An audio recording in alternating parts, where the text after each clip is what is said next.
tanda-tanda ajaib. Datanglah kerajaan-Mu, jadi kehendak-Mu. Dalam nama Tuhan Yesus kami berdoa. Siap sambut firman Tuhan. Haleluya. Sama-sama katakan amin. Tepuk tangan sekali lagi buat Tuhan Yesus.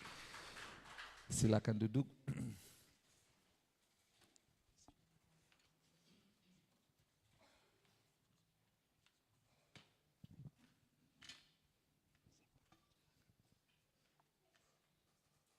Baik, shalom.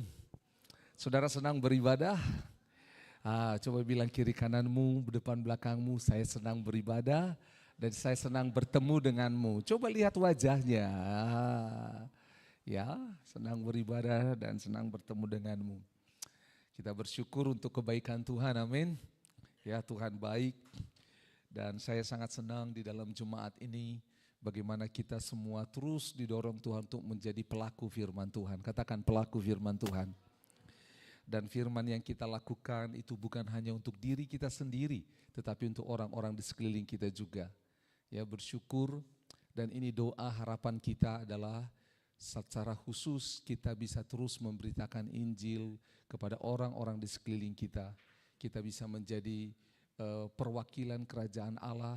Kita bisa menjadi utusan-utusan Allah dimanapun kita berada, sehingga dimana kita ada kerajaan Allah ada di sana, amin.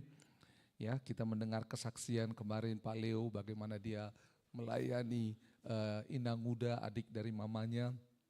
Kita bersyukur sakit penyakit kadang-kadang membuat orang semakin dekat dengan Tuhan. Dan sehingga akhirnya menerima Yesus sebagai Tuhan dan Juru Selamat. Tepuk tangan buat Tuhan Yesus dulu ya. Nah, beberapa waktu yang lalu juga kami ke rumah sakit, saudara ayah dari Pak Suwindra sedang ada di rumah sakit dan kami diminta untuk datang ke sana, kami berdoa.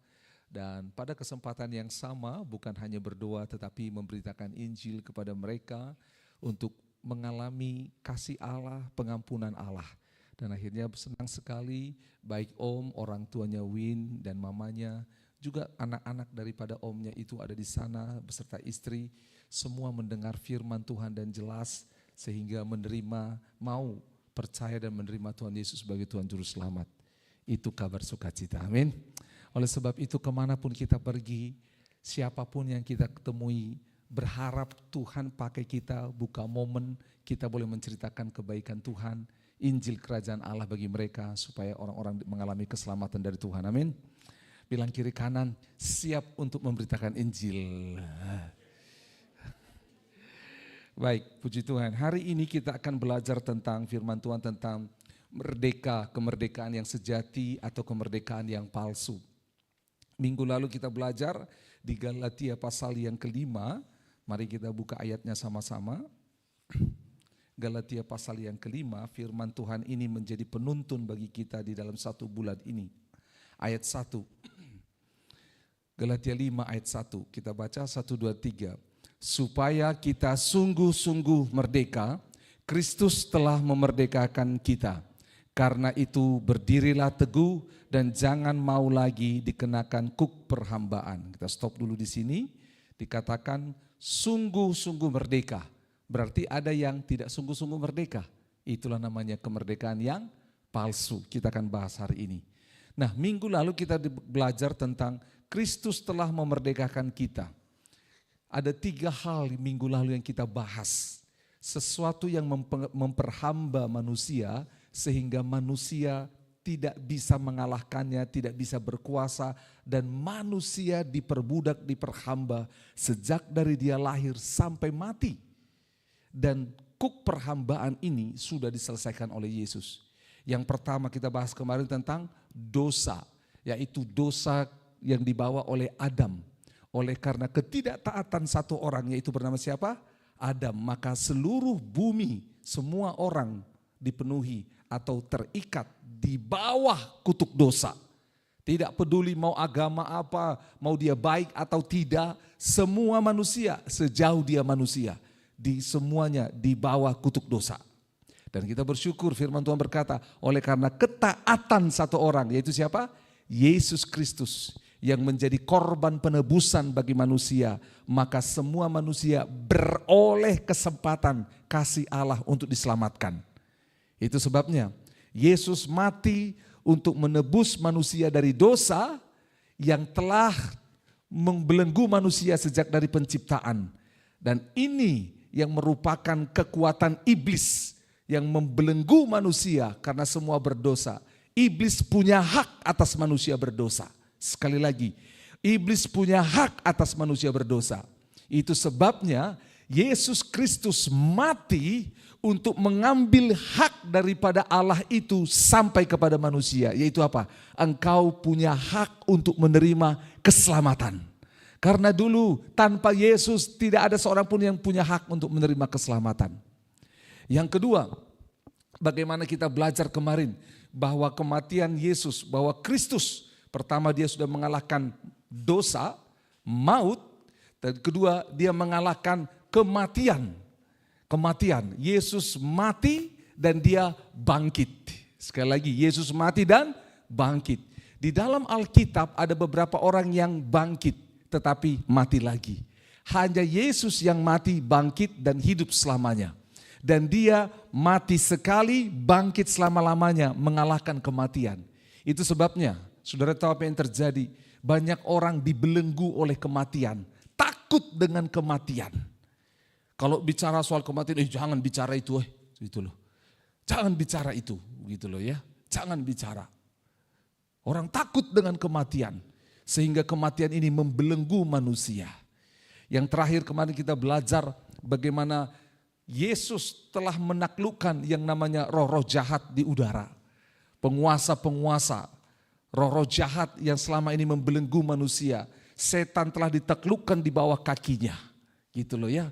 Sehingga akhirnya apa? Setan yang merasa punya hak memperhamba, memperbudak manusia itu sudah dikalahkan. Amin. Sudah dikalahkan. Itu sebabnya Yesus berikan kuasa untuk kita mengusir setan. Kalau dulu setan yang usir kita, sekarang kita yang usir dia. Katakan amin. Karena apa? Karena Kristus sudah kalahkan 3 hal besar ini. Dia kalahkan dosa turun-temurun. Dia kalahkan dosa turun-temurun warisan dari Adam. Dia kalahkan juga yang namanya maut, kematian. Dia tutup pintu, itu sebabnya dia berani bisa bangkitkan Lazarus, dia bangkitkan anak muda dari Nain karena dia sumber kehidupan, dia kalahkan kematian. Terakhir dia kalahkan kuasa roh jahat. Saudara dengar baik-baik, dengan pemahaman ini kita harus sadar bahwa dosa, maut dan juga roh jahat tidak bisa mengikat kita lagi. Katakan amin. Tetapi dengar baik-baik. Kadang-kadang kita tidak menyadari bahwa kita sedang terikat kepada hal-hal yang lain. Inilah yang disebut kemerdekaan yang palsu. Makanya firman Tuhan ayat 1, supaya kita sungguh-sungguh merdeka. Hari ini kita akan cek, spiritual check. Apakah kita benar-benar merdeka atau tidak? Sekarang coba tanya kiri kananmu, apakah engkau benar-benar merdeka atau tidak? Oke, kira-kira masih ada enggak yang membelenggu, memperbudak engkau? Oke, kita coba cek sama-sama ya, kita coba cek. Kita ambil satu kisah. Satu kisah yang Yesus ungkapkan kembali dalam perjanjian baru dan itu diambil dari kisah di perjanjian lama. Yaitu kita buka sama-sama dari kitab Lukas. Lukas pasal 17, lihat. Ini menjadi peringatan bagi kita. Lukas pasal 17 ayat 28. Oke, Lukas 17 ayat 28. Lihat, Yesus sedang menceritakan tentang kedatangan kerajaan Allah. Lihat ini, ada sebuah peringatan yang diberitakan kepada kita, ayat 28. Demikian juga seperti yang terjadi di zaman siapa? Lot. Masih ingat Lot ya? Mereka makan dan minum, mereka membeli dan menjual, mereka menanam dan membangun. Tetapi pada hari Lot pergi keluar dari Sodom, turunlah apa? Turun apa? Baca sama-sama, turunlah apa? Hujan api dan hujan belerang dari langit dan membinasakan mereka semua. 30. Demikianlah halnya kelak pada hari di mana anak manusia menyatakan dirinya. Barang siapa pada hari itu sedang di peranginan di atas rumah dan barang-barangnya ada di dalam apa? Rumah. Janganlah ia apa? Turun untuk mengambil. Dan demikianlah juga orang yang sedang di ladang. Janganlah ia kembali. 32 sama-sama baca. 1, 2, 3. Ingatlah akan istri Lot. Ingat akan istri siapa? Istri Lot. Bukan istri Agus, bukan istri Yodan, istri Lot, bukan istri Leo, walau 3 huruf sama-sama, huruf L. Istri Lot, apa yang mau kita ingat dari istri Lot? Saudara, peringatan ini Yesus katakan karena ini bisa terjadi bagi semua orang. Lihat di Kejadian 19, bagaimana peristiwa ini, Kejadian 19. Kejadian 19 ayat 24 sampai 26. Kejadian 19 ayat 24 sampai 26.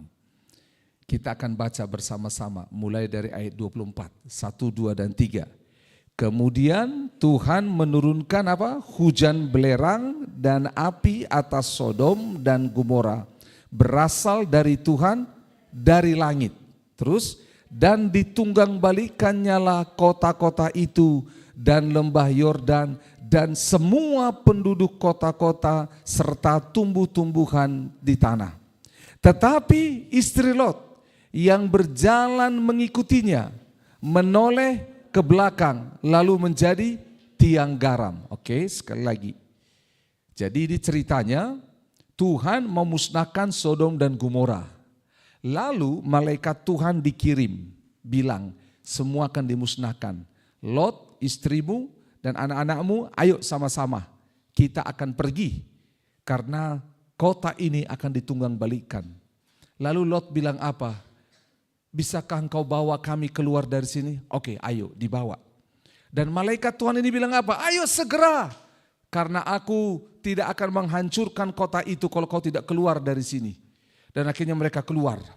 Saudara tahu, sewaktu mereka keluar dari kota itu, dikatakan firman Tuhan ini, istri Lot yang berjalan mengikuti malaikat, mengikuti suaminya, tiba-tiba menoleh ke mana? Ke belakang. Apa yang di belakang? Rumah, harta benda mereka. Lalu dia menjadi apa? Tiang garam. Dengar baik-baik. Waktu kita baca Alkitab ini, bukan seperti yang begini cerita aslinya. Bahasa Indonesia tidak membuat secara detail.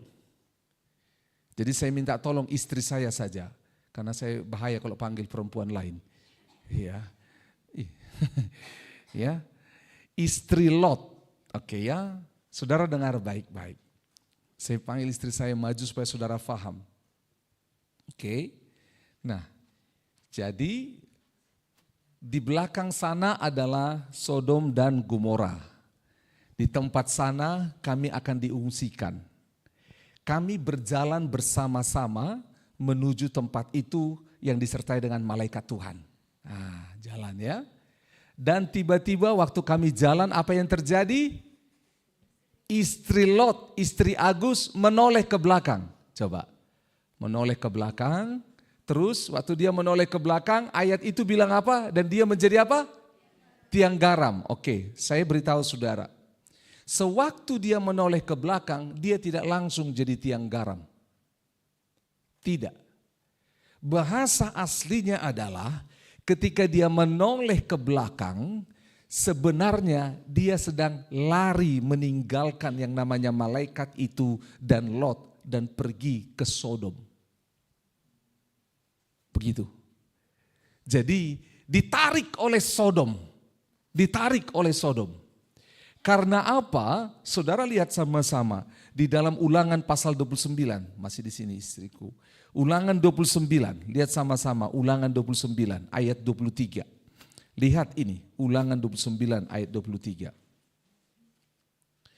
Kita baca sama-sama. Seluruh tanahnya yang telah hangus oleh apa? Belerang dan garam yang tidak ditaburi, tidak menumbuhkan apa-apa dan tidak ada tumbuh-tumbuhan apapun yang timbul daripadanya, seperti pada waktu ditunggang balikannya apa? Sodom, Gomora, Atma dan Zeboim, yakni yang ditunggang balikkan Tuhan dalam murka dan kepanasan amarahnya. Oke, dengar baik-baik. Dengar. Jadi ini tafsiran Alkitab yang paling reliable, yaitu apa? Ada orang yang berkata seperti ini, hanya menoleh saja, tiba-tiba jadi langsung tiang garam. Saudara, itu bisa terjadi. Tetapi kronologis dari Alkitab ini, itu hujan. Katakan sama-sama, hujan. Sekali lagi, hujan.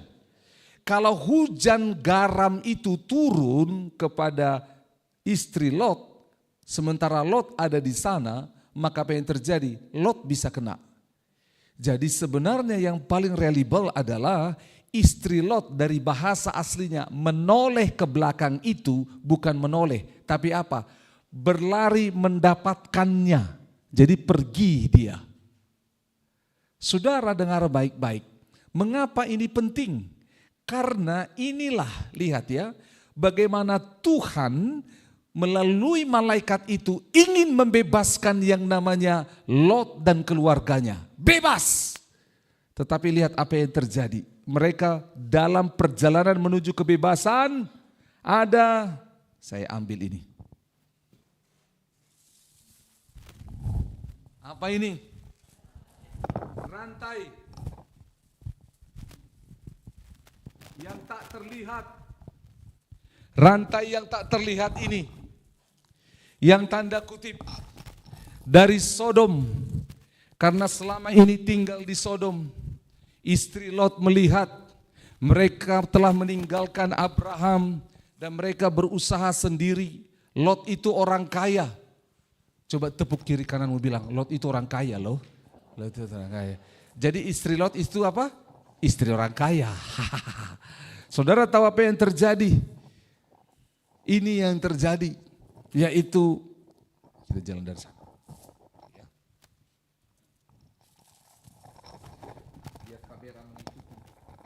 Ini adalah Sodom dan Gomora. Sodom dan Gomora, kami pergi dibebaskan Tuhan supaya tidak kena penghukuman, betul?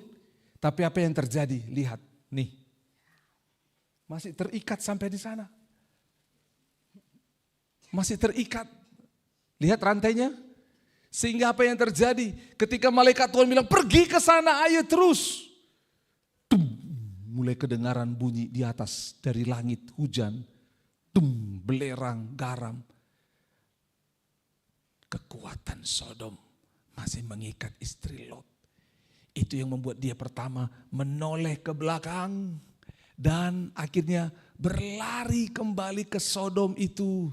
Sehingga di sana dia menjadi tiang garam. Terserah bagaimana gayanya. Jadi tiang garam. Saudara bayangkan. Saudara nangkap artinya. Dengar baik-baik. Allah mau membebaskan mereka menuju tempat pengungsian itu yang aman. Dibebaskan. Tetapi apa yang terjadi? Ada sesuatu yang mengikat istri Lot. Tapi tidak mengikat Lot. Dengar baik-baik. Ini artinya bahwa di dalam perkumpulan kita, dalam keluarga kita, bersama pasangan kita, anak kita, bisa jadi ada kemerdekaan sejati yang dialami oleh Lot, tapi ada kemerdekaan yang palsu yang dialami oleh siapa? Istri Lot. Dan saya berharap ini akan membebaskan kita semua, membebaskan para istri, para suami. Saya akan memegang ini sebagai cara untuk saudara memahami. Lihat rantai-rantai ini. Kalau ini secara fisik, maka apa yang terjadi? Kita akan mudah membebaskannya, betul? Tetapi rantai yang membuat kita tidak merdeka, itu semuanya rantai bukan secara fisik. Tetapi rantai secara spiritual. Rantai yang tidak bisa dilihat oleh mata. Nanti kita akan cek bagaimana cara ceknya. Yuk kita lihat Yohanes pasal 8. Yohanes pasal 8. Kita cek Yohanes pasal 8. Ayatnya yang ke-31. Dari 30 ya. Lembaga Alkitab Indonesia memberi judul kebenaran yang memerdekakan. 30, kita baca 1, 2, 3. Setelah Yesus mengatakan semuanya itu, banyak orang percaya kepadanya. Yesus sedang sebelumnya dia cerita tentang bahwa dia bukan dari dunia ini, dia lebih besar dari semua nenek moyang yang ada, dan dia datang dari Bapa, dia berbicara kepada Bapa, terus dia menceritakan tentang kemuliaannya. Dia bukan dari dunia ini, dia sudah ada sebelum dunia ini ada. Jadi Yesus menceritakan tentang identitasnya. Lalu 31, maka katanya kepada orang-orang Yahudi yang percaya kepadanya. Lihat ya. Jadi pada saat itu banyak orang Yahudi di sana. Mendengar siapa Yesus, ada orang Yahudi yang menjadi percaya dan ada yang tidak percaya.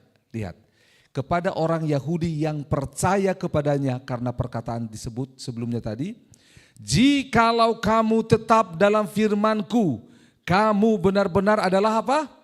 Murid-Ku. Oke, ayat 32 sama-sama, 1, 2, 3. Dan kamu akan mengetahui kebenaran. Terus, dan kebenaran itu akan memerdekakan kamu. Jadi sekali lagi kita baca 1, 2, dan 3. Dan kamu akan mengetahui kebenaran, dan kebenaran itu akan memerdekakan kamu. Apa yang memerdekakan dalam firman Tuhan ini? Kebenaran. Kebenaran itu adalah firman. Siapa firman, siapa kebenaran itu? Yohanes 1 ayat 1. Pada mulanya adalah firman. Firman itu bersama-sama dengan Allah, dan firman itu adalah Allah sendiri. Yohanes 1 ayat 14, yaitu firman itu menjadi manusia seperti kita. Dia adalah siapa? Yesus Kristus. Jadi Yesus yang adalah firman kebenaran yang akan memerdekakan. Katakan sama-sama, memerdekakan. Saudara, ini yang dikatakan di dalam Yohanes 17 ayat 17, yaitu kebenaran, firman-Mu adalah kebenaran. Jadi firman Tuhan adalah kebenaran yang memerdekakan. Dikatakan di sana, kamu akan mengetahui kebenaran, dan kebenaran itu akan memerdekakan kamu. Kebenaran ini adalah firman, adalah Yesus. Lihat sama-sama, ayat 33. Ini titiknya untuk kita evaluasi, spiritual check. Kita terbelenggu atau tidak. Ayat 33. Jawab mereka, kami adalah keturunan Abraham dan tidak pernah menjadi hamba siapapun. Bagaimana engkau dapat berkata kamu akan merdeka? Jadi sama seperti saya ngomong, kamu akan merdeka. Salah tempat. Kami kan orang bebas, kami enggak dijajah Belanda. Kami tidak diperbudak oleh siapapun. Saudara, singkat cerita, pada zaman dahulu, nah kita baca dulu ini dari 34. Kata Yesus kepada mereka, aku berkata kepadamu, sesungguhnya setiap orang yang berbuat dosa adalah hamba dosa. 35. Dan hamba tidak tetap tinggal dalam rumah, tetapi anak tetap tinggal dalam rumah. Begini, saudara, dikatakan kami adalah hamba Abraham, kami keturunan Abraham, tidak pernah menjadi hamba siapapun. Dengar, filosofi orang Yahudi adalah dari Abraham lahir seorang anak yang merupakan pewaris sah daripada janji Allah, yaitu namanya siapa? Ishak. Dari Ishak ini lahirlah anak bernama siapa? Yakub. Dari Yakub ini lahirlah 12 anak yang menjadi 12 suku bangsa Israel. Tetapi dalam penantian Abraham untuk mendapatkan Ishak, yang namanya istrinya Sarah tidak sabar. Dia bilang, ambillah yang namanya Hagar menjadi gundikmu, yang menjadi gundikmu supaya dia melahirkan keturunan dan nanti anaknya yang akan mewarisi janji itu. Sehingga akhirnya lahirlah dari Hagar namanya siapa? Ismail. Dan Ismail ini bukan pewaris janji. Itu sebabnya karena Ismail lahir dari seorang hamba, yaitu siapa? Hagar. Anak hamba tetaplah hamba. Jadi Ismail dan seluruh keturunannya adalah hamba. Sementara Ishak dan seluruh keturunannya adalah anak pewaris tunggal asli. Itu sebabnya di dalam Kejadian 23 Allah berkata, Abraham, bawalah anakmu yang tunggal satu-satunya untuk dipersembahkan di atas gunung. Jadi tidak dikatakan anak yang lain. Tunggal satu-satunya yaitu Ishak. Dan saudara, mereka berkata, kami keturunan Abraham. Enggak mungkin kami menjadi hamba siapapun. Kalau kami keturunan Abraham dari Hagar, kami hamba. Cocok perkataanmu. Nah, dari sini saya membawa aplikasi kepada kita. Kadang-kadang kita enggak sadar seperti bangsa Yahudi ini bahwa mereka ini diperhamba. Saya kan anak pendeta, enggak mungkin memakai keturunan. Saya istri pendeta. Saya anak pendeta. Saya anak PA. Berbicara tentang keturunan rohani dan jasmani. Enggak mungkin saya diperhamba. Enggak mungkin. Tidak mungkin gitu loh. Enggak mungkin saya diperhamba. Dengar baik-baik. Dia menggunakan silsilah, dia menggunakan janji di masa lalu untuk mengklarifikasi dirinya bahwa dia tidak mungkin diperhamba. Karena kami anak merdeka. Dengar baik-baik. Yesus menjelaskan lebih detail bahwa tidak peduli kamu keturunan siapa, tetapi ada yang namanya dosa yang akan memperhamba manusia. Ayat 34 kita baca, lihat sama-sama. Dan ini membuat saya syok ketika mempelajari ayat ini. Ayat 34, mari baca sama-sama. 1, 2, dan 3. Kata Yesus kepada mereka, Aku berkata kepadamu, sesungguhnya setiap orang yang berbuat dosa adalah hamba dosa. Oke, stop. Saudara, berbuat dosa di sini, ini bukan dosa yang dilakukan oleh Adam dan Hawa. Bukan dosa turunan. Alkitab menjelaskan dosa itu dengan kata-kata yang berbeda.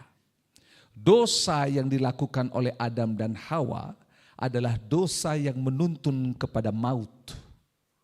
Itu sebabnya kita butuh lahir baru, menerima karya penyelamatan Yesus sehingga kita tidak menuju maut. Tapi setelah itu kita bertumbuh, minggu lalu belajar sama-sama, dalam iman, dalam kasih. Karena apa? Selama kita hidup di bumi ini, dosa ada di sekitar kita. Jadi berbuat dosa di sini adalah dosa yang kita lakukan sendiri. Saya tanya sama saudara, hari ini kita datang beribadah, sepanjang 1 minggu ini, dengar baik-baik, sepanjang 1 minggu ini, apakah saudara berdosa? Saya tanya sekali lagi, siapa tahu kita tidak masuk dalam ayat ini. Sepanjang 1 minggu ini, apakah kita berdosa? Coba tanya kiri kananmu, sepanjang minggu ini kau ada berdosa tidak? Berdosa?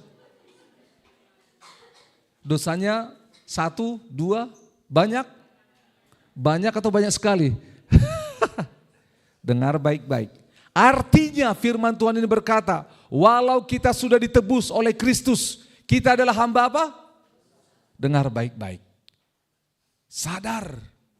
Bilang kiri kananmu, kau dan saya hamba dosa. Pak Pendeta itu salah firmannya. Tidak. Dengar baik-baik. Iblis tidak mau saudara dengar ini. Iblis tidak mau saudara faham ini. Saya sedang berperang hari ini. Iblis tidak mau. Iblis tidak mau. Saudara tahu apa yang terjadi hari ini yang saya lihat? Saya enggak hanya lihat saudara. Ada hal yang lain yang saya lihat hari ini. Pas firman Tuhan ini disampaikan.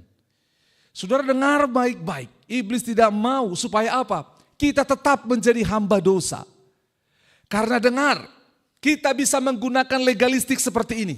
Enggak apa-apa melakukan dosa. Nanti hari Minggu ibadah minta ampun sama Tuhan. Itu hamba dosa. Enggak apa-apa melakukan dosa. nanti tinggal datang berdoa minta ampun sama Tuhan. Toh tidak seperti Adam dan Hawa berbuat dosa langsung mati. Saudara benar? Dia bermain di pikiran kita.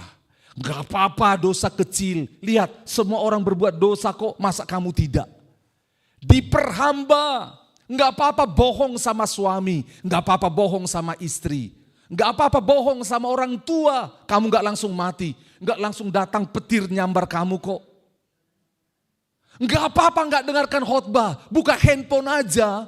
Gak usah dengar khotbah. Karena apa? Khotbah itu tidak cocok. Lebih baik kamu update status supaya orang tahu siapa dirimu. Gak apa-apa. Saudara dengar baik-baik. Dosa pada prinsipnya di awal tidak langsung mengandung penghukuman. Sama seperti yang namanya istri Lot. Sejak dari awal hatinya sudah terikat dengan namanya harta kekayaan Sodom. Apa yang terjadi? Allah panggil mereka keluar, ayo tinggalkan. Apa yang terjadi? Dia tidak mau tinggalkan. Secara fisik dia tinggalkan. Tetapi hati pikirannya masih terikat. Sehingga akhirnya apa? Penghukuman, waktu jalan gak langsung penghukuman itu. Tetapi ketika dia buat action yang membuat dia akhirnya sampai pada penghukuman itu. Saudara bayangkan, kalau Lot melihat ini, apa yang terjadi? Betapa hancurnya hati Lot. Istriku, engkau bersama denganku mulai dari miskin sampai kaya. Kita tahu Allah sumber kekayaan. Mengapa hari ini, hari di mana Allah membedakan kita dengan orang Sodom, justru engkau menjadi sama seperti orang Sodom? Lot begitu marah. Kenapa? Cintamu kepadaku dan kepada Tuhan dikhianati oleh yang namanya harta itu. Kenapa hatimu diperbudak, diikat? Saudara dengar baik-baik. Lot bisa marah. Alkitab gak tunjukkan. Saudara bayangkan perasaannya. Masih ingat kejadian beberapa waktu lalu. Ada seorang anak anggota TNI meninggal di Kupang. Betul? Gara-gara dipersekusi oleh seniornya. Dan bagaimana bapaknya marah sekali, betul? Marah sekali bapaknya. Dia bilang, saya cinta Indonesia. Saya merah putih. Ini bukan soal pangkat hari ini. Hidup ini bukan soal pangkat. Kenapa dia begitu marah? Karena dia lihat ada hal yang tidak benar. Yaitu hal yang tidak benar yang tersembunyi sekian lama. Sama. Saya sampaikan ini dalam nada emosi marah, bukan untuk saudara supaya saudara dihakimi, tidak. Tetapi untuk menyadarkan saudara dan saya, jangan jadi hamba dosa itu. Saudara bayangkan kalau saya dan istri, saudara dan istri atau dengan anak jalan sama-sama bilang freedom menuju kebebasan daripada Allah. Tapi tiba-tiba boom, salah seorang daripada saudara, salah seorang daripada kita, jadi tiang garam. Itu sebabnya ada banyak kejadian, dengar baik-baik. Ada banyak kejadian, mau itu hamba Tuhan maupun bukan hamba Tuhan.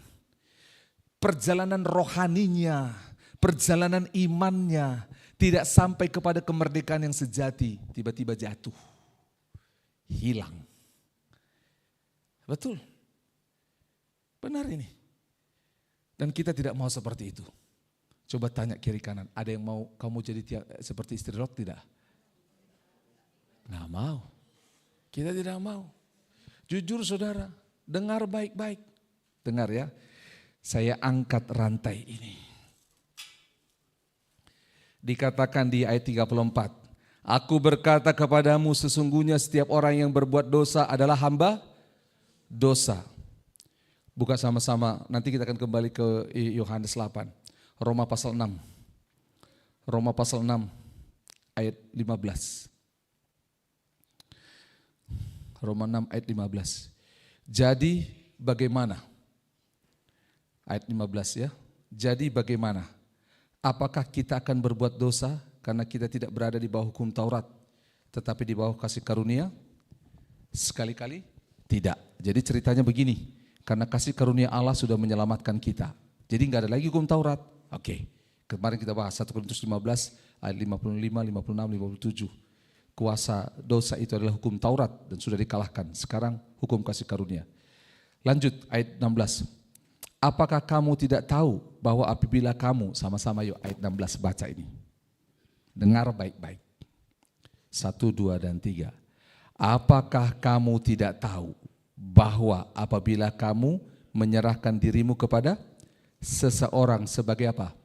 Hamba untuk mentaatinya. Bisa munculkan karena banyak yang tidak baca Alkitab di sini. Ya, di media ikut dengan saya. Jangan ikut yang lain. Ayat 15, udah ayat 16 sekarang. Kita baca sama-sama. Ayat 16. Next, ini masih 15. Alkitab saya ada 2 di sini. Mandek. Oke, Tuhan Yesus tolong. Iblis tidak mau saudara membaca ayat ini. Buka Alkitab saudara, ayo sama-sama. Roma 6 ayat 16 sekarang. Kita baca, buka Alkitab saudara sama-sama. 1, 2, 3. Apakah kamu tidak tahu bahwa apabila kamu menyerahkan dirimu kepada seseorang sebagai hamba untuk mentaatinya, kamu adalah hamba orang itu yang harus kamu taati. Baik dalam dosa yang memimpin kamu kepada apa? Kematian. Terus. Maupun dalam ketaatan yang memimpin kamu kepada kebenaran. Dengar baik-baik. Dosa itu menuntun kepada apa? Kematian. Dan dikatakan di sana prinsipnya kalau kita hamba kita harus mentaatinya. Supaya mudah saudara fahami, saya buat lebih ekstrim lagi. Nih. Seperti ini. Seperti ini. Kalau saya sebagai hamba dosa, saya sedang dirantai, dibelenggu. Dan dengar baik-baik. Yang namanya dosa harus kita taati karena dikatakan firman Tuhan menuju kematian. Jadi kita harus putuskan hari ini. Kita masih mau dibelenggu dosa atau tidak? Karena apa? Ketika dibelenggu seperti ini, mau kepada hal yang baik tidak sampai. Istri Lot, seakan-akan dosa mengizinkannya berjalan setengah perjalanan. Dan akhirnya kau sudah terlalu jauh. Kau tidak bisa sampai kepada Allah. Ditarik. Ditarik saudara. Dengar baik-baik. Ditarik. Nih. Dibelenggu. Ditarik. Ditarik saudara. Aduh. Lot tarik dia. Sini istriku. Godaan dosa begitu kuat. Makanya lihat apa yang terjadi. Orang kalau sudah berdosa dinasehati nggak mau, makin lama dia makin terikat, makin besar ikatan ini. Sekali berdosa ditegur tidak mau bertobat, ini ikatannya makin melilit, makin besar, makin besar. Ditegur lagi makin nggak mau, makin melilit, makin besar. Makin besar dosa mengelilit. Itu sebabnya dengar, dosa di awal itu enak. Dosa di awal itu membuat kita merasa tidak perlu bertobat, tidak apa-apa. Dosa di awal itu membuat kita merasa semua orang juga melakukannya. Kita menjadi sama dengan orang-orang yang berdosa. Sama seperti Allah tidak mau membuat Lot sama dengan orang Sodom sehingga dia harus keluarkan. Tetapi apa yang terjadi? Secara fisik, secara hati beda. Dan ketika terus ditegur tidak mau. Semakin dan semakin. Saudara harus paham ini. Kalau ini rantai emas yang bisa dijual nggak apa-apa. Ya betul ya, emas sekarang 1 kilo berapa? 1 jutaan ya. 1 gram, 1 kilo itu 1 miliar ya. Saudara dengar baik-baik. Ini rantai belenggu dosa. Dengar ini baik-baik. Saya sedang berperang dengan roh jahat yang selama ini menipu saudara dan saya. Benar ini. Kamu yang tidak mau ditegur oleh suami, oleh istri, oleh orang tua, oleh teman. Yang tidak mau dengar makin lama nih rantaimu. Ini yang dikatakan di Mazmur 150. Ketika kita memuji menyembah Allah. Maka rantai-rantai itu dilepaskan. Saudara dengar, benar ini. Dengar baik-baik. kecenderungan berbuat dosa itu ada dalam diri kita. Karena kita orang berdosa sebelumnya. Untuk mudah memahami, dengar. Siapa di sini orang Toraja? Angkat tangan. Oke. Saudara orang Toraja tidak tinggal lagi di Toraja. Tapi masih ada budaya, pemahaman, pemikiran Toraja dalam diri saudara. Betul? Betul. Benar, saya orang Batak. Saya sudah pindah ke Jakarta, ke Bandung. Saya pindah ke Makassar hari ini. Tapi tetap naluri Bataknya ada. Tiba-tiba lewat musik, mau PT-PT, langsung lagu. Sinanggar tulo, atulo, langsung. Sinanggar tulo, atulo. Langsung saudara, nalurinya. Sama, naluri dosa. Katakan sama-sama, naluri dosa. Naluri dosa masih ada pada kita. Ngapain saya terima nasihat papa, mama? Papa, mama juga berdosa. Dengar baik-baik. Betul papa, mama kita berdosa.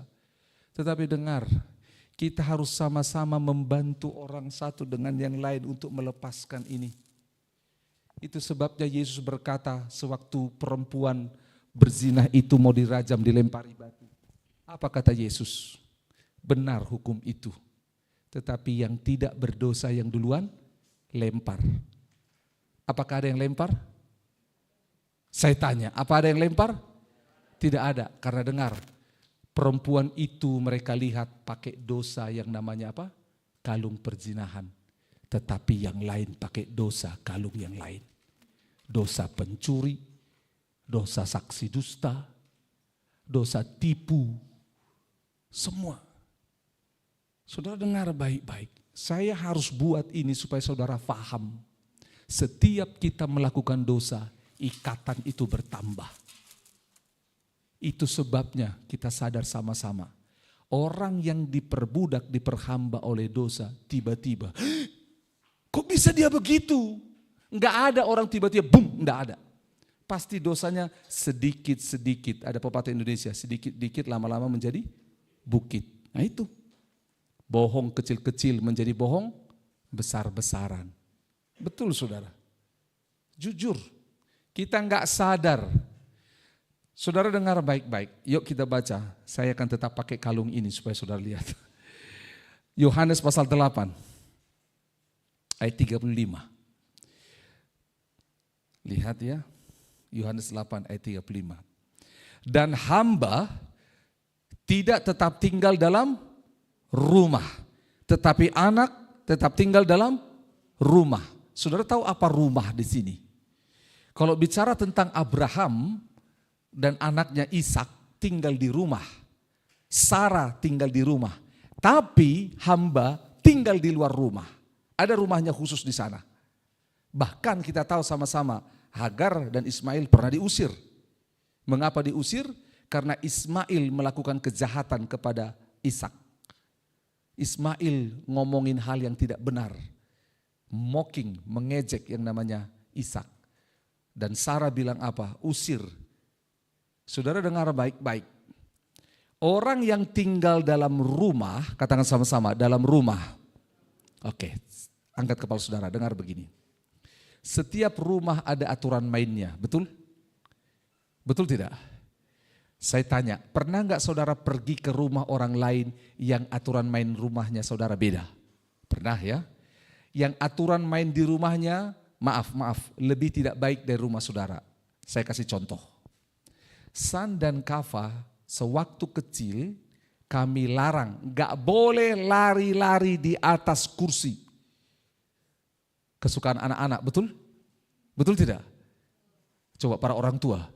Anak-anak saudara waktu kecil senang gak lari-lari di atas kursi. Kalau udah lihat kursi berjejer, naik lari sana sini.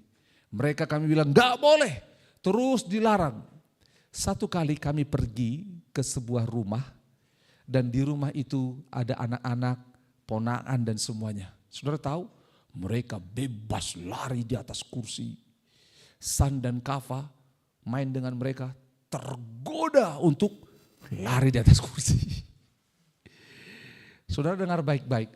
Saya tanya, dosa enggak lari di atas kursi?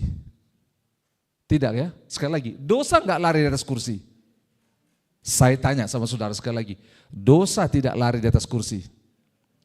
Mengapa kami melarang San dan Kafa lari di atas kursi? Ini bukan hanya dosa, tapi bisa menimbulkan apa? Dosa. Dengar baik-baik. Lari di atas kursi bukanlah dosa, tapi bisa menimbulkan apa? Dosa. Dengar, iblis kadang-kadang membolehkan kita melakukan sesuatu yang bukan dosa, tapi boleh menimbulkan dosa. Betul.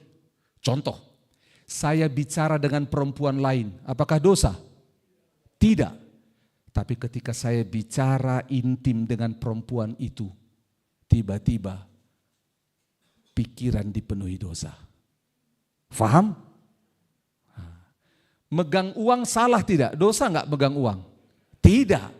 Tapi waktu kita megang uang, timbul keinginan untuk apa? Menggunakan uang ini, kebutuhan itu, kebutuhan itu, kebutuhan itu. Enggak salah. Coba cek, ini bukan dosa, tetapi bisa menimbulkan dosa. Bisa menimbulkan perkelahian, bisa menimbulkan pertentangan suami istri. Hal-hal yang tidak disetujui oleh suami istri.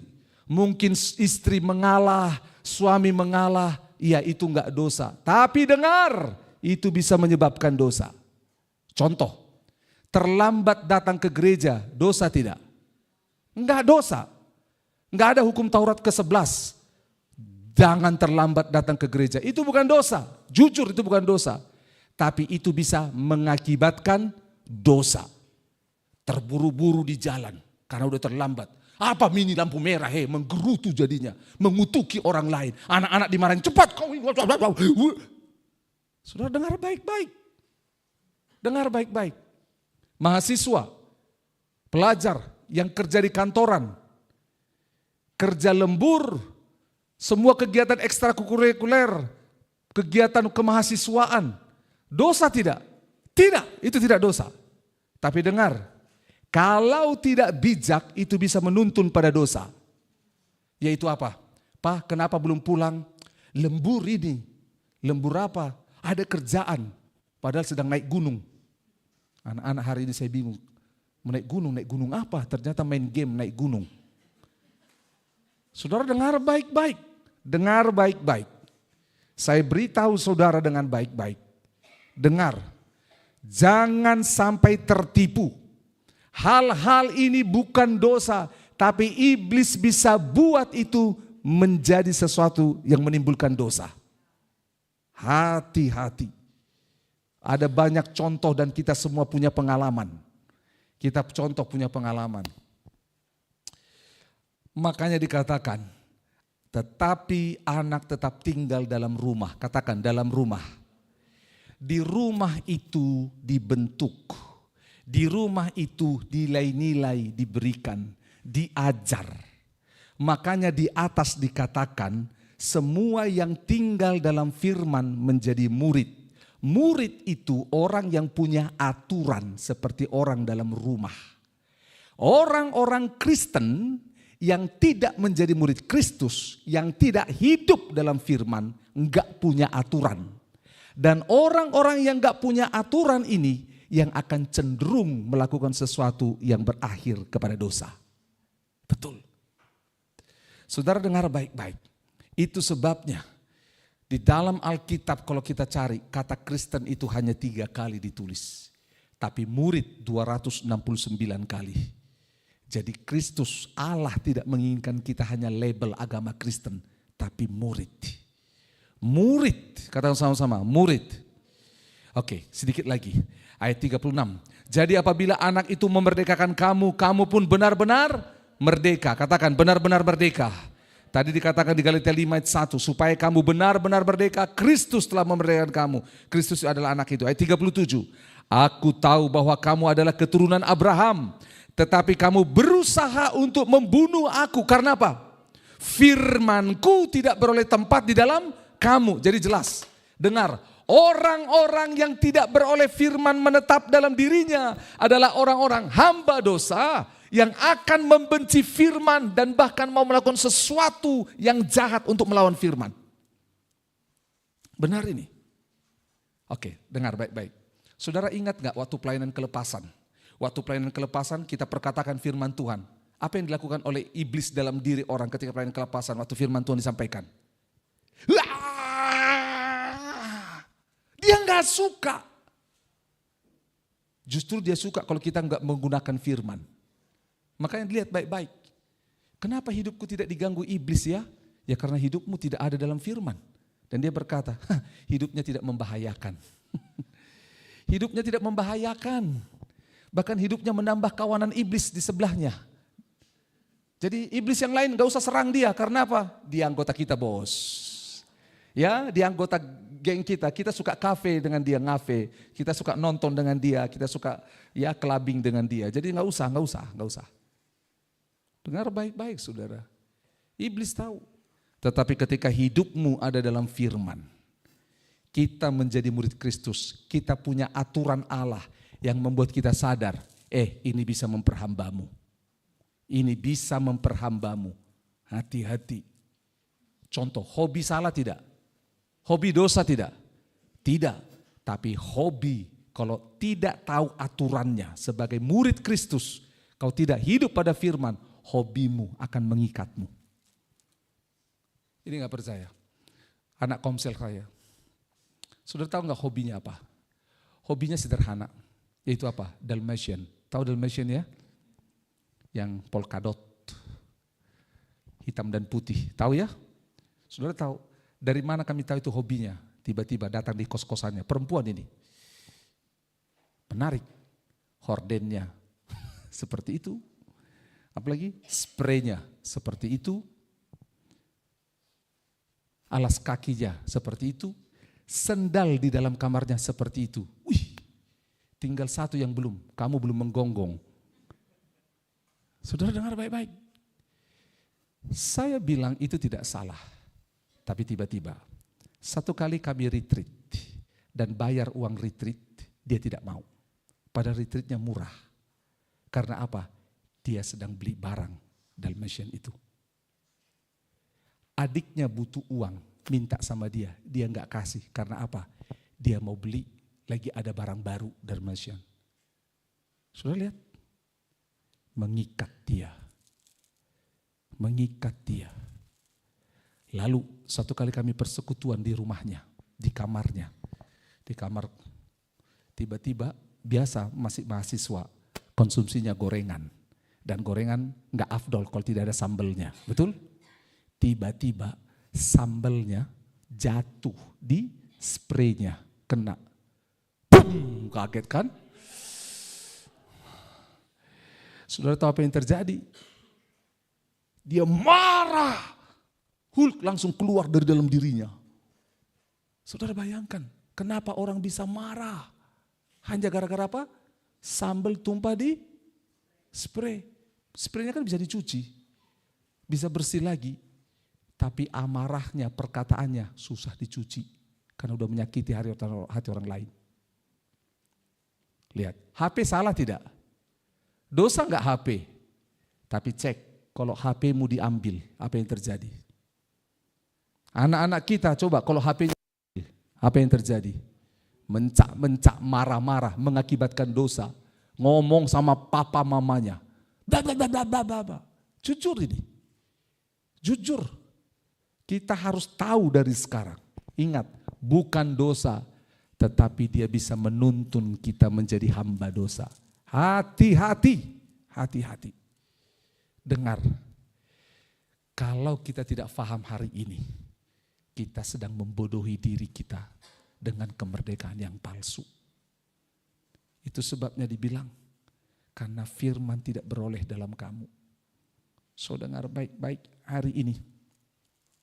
Lihat, izinkan firman yang kita dengar, izinkan pemuridanmu, izinkan aturan-aturan dari Tuhan, izinkan semua kebenaran Tuhan membuka satu persatu yang namanya rantai-rantai dosa yang membelenggu dalam diri kita.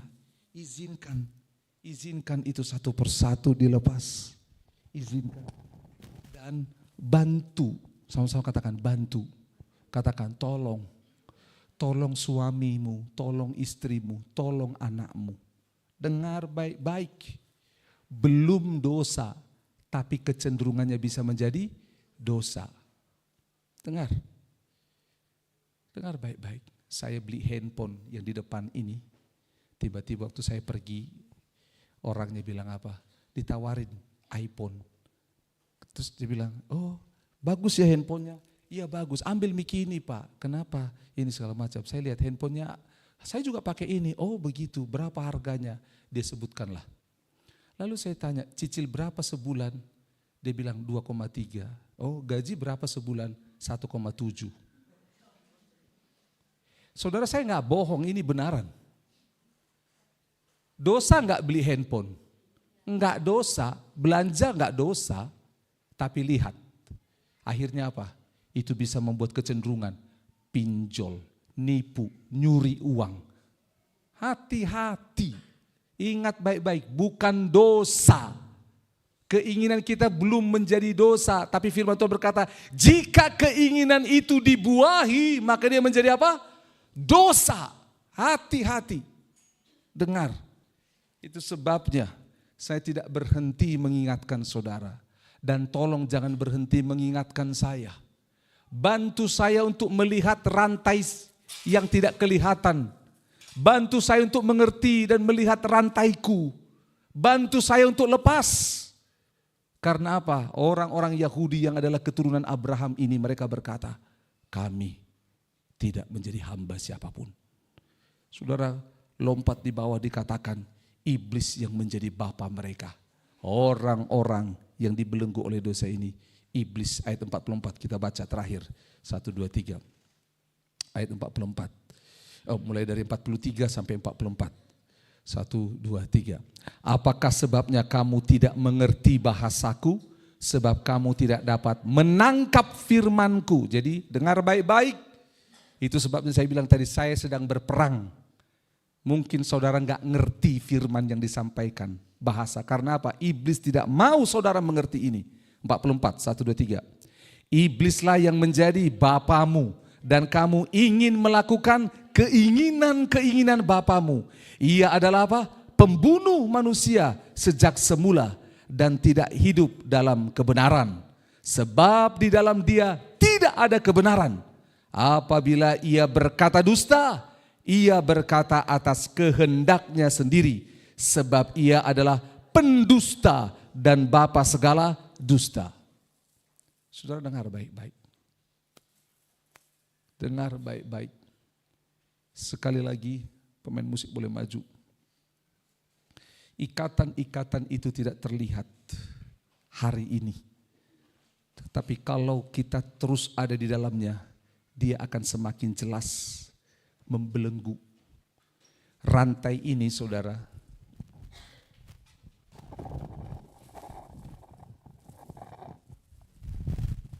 sewaktu rantai ini sekali lilit masih ringan, betul? Betul tidak? Tapi kalau terus dililit, ini hanya 4 meter, hanya 4 meter ini. Tapi kalau saya terus berdosa, tidak dengar apa nasihat, tidak mau taat pada firman, enggak apa-apa kok, enggak mati, enggak langsung disambar geledek. Gak langsung saya itu ditabrak mobil dan mati. Dengar baik-baik, makin lama makin apa yang terjadi? Berat dan tunduk. Sehingga apa yang terjadi? Inilah yang dialami oleh anak hilang itu. Dia tinggalkan bapaknya, minta harta, gak dosa, tapi itu salah. Dia tinggalkan bapaknya.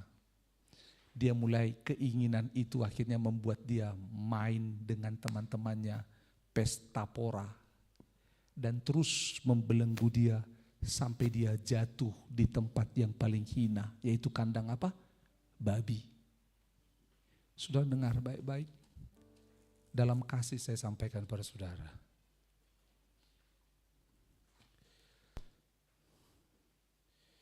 Ini yang pemimpin atau orang tua tidak mau.